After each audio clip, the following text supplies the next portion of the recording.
নমস্কার বন্ধুরা, রূপদীর রান্নাঘর অ্যান্ড সোশ্যাল থেকে সবাইকে জানাই স্বাগত। আজকে নিয়ে চলে এলাম আমার রান্নাঘরে।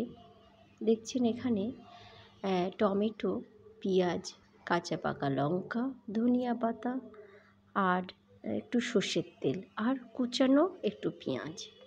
এখানে মাছ দেখছেন, এটা হচ্ছে কিছু আপনাদের জন্য আমি রেখে দিয়েছি দেখানোর জন্য। বগ মাছ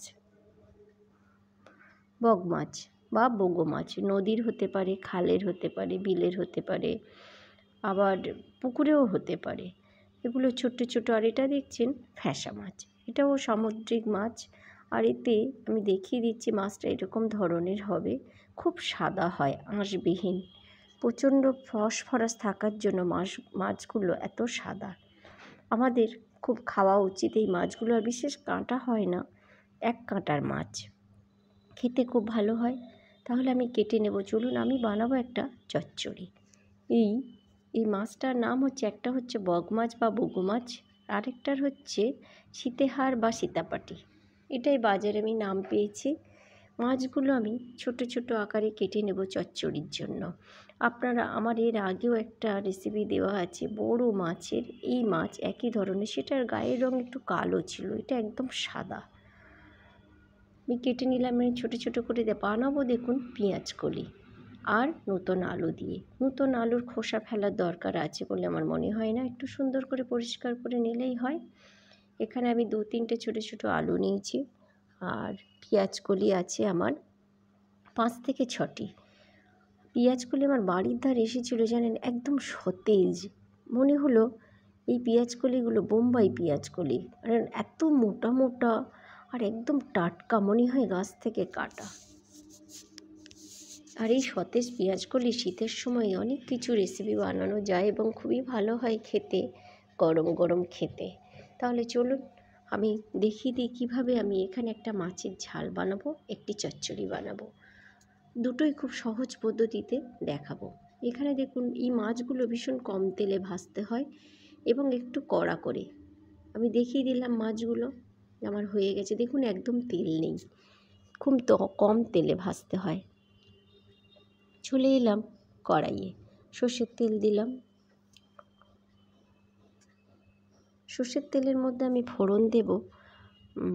এখানে দেব আমি শুকনো লঙ্কা, তেজপাতা নয়, আর গোটা জিরে, এটাই ফোড়ন দেব। আর ফোড়নটা একটু লাল লাল হয়ে গেলে পেঁয়াজ কলির সাথে আমি দেব একটা পেঁয়াজ।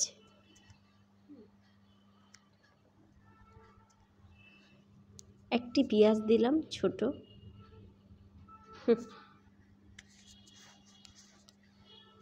পেঁয়াজটা একটু লাল হয়ে গেলে এর মধ্যে একটু আমি আদা রসুনের অল্প একটু পেস্ট দেব।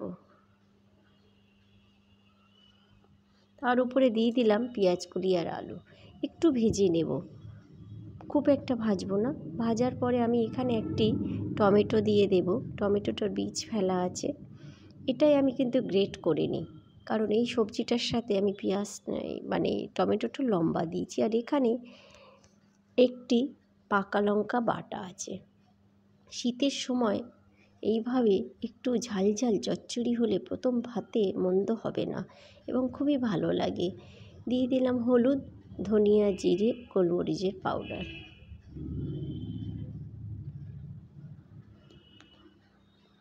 এবার এটা দিয়ে কষিয়ে নিলাম, ব্যাস আমার হয়ে গেছে। এটার মধ্যে জল দেব।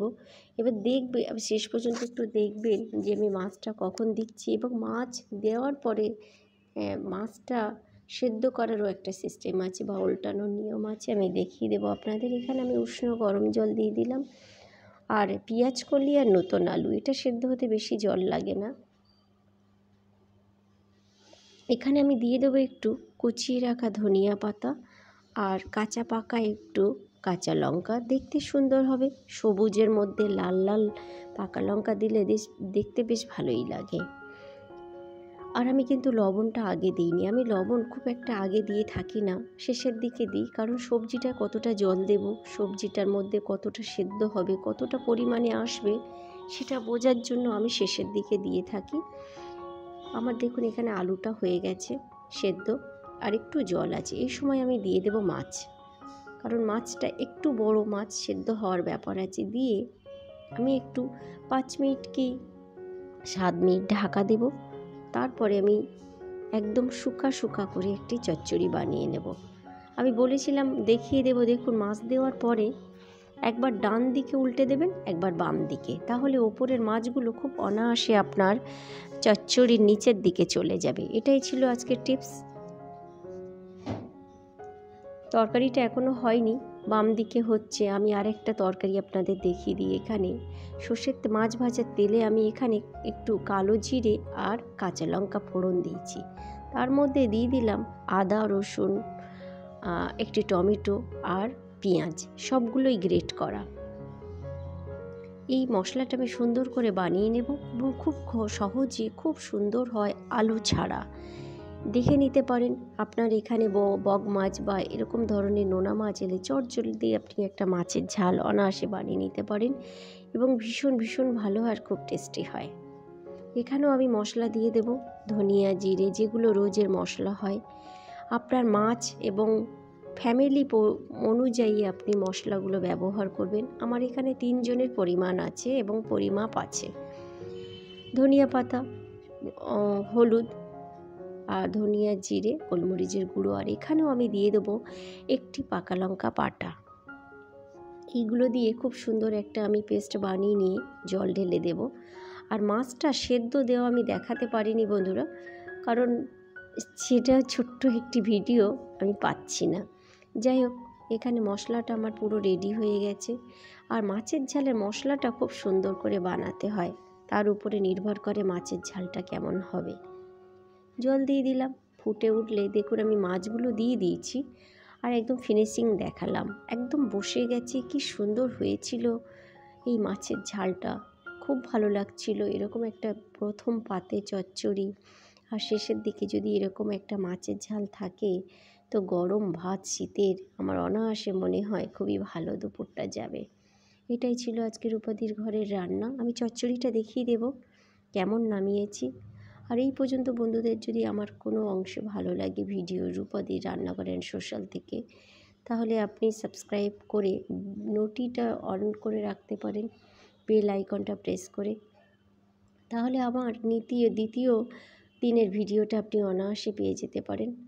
আর রূপাদির কিন্তু ফুল ভিডিও আছে, কোনো কাটা নয়, মানে শেখা এবং আপনার বানানোর মতো ভিডিও আছে। দেখা হবে নতুন কোনো একটা ভ্লগে। দেখুন চচ্চড়িটা একদম শুকনো এরকম হয়েছিল, পেঁয়াজকলি আলু দিয়ে সীতাহার বা সীতাপাটির চচ্চড়ি, খুব সুন্দর দেখতে লাগছে এবং খেতেও ভালো হয়েছিল। দেখা হবে আবার পরের ভিডিও। আজকের মতো টাটা, ভালো থাকবেন।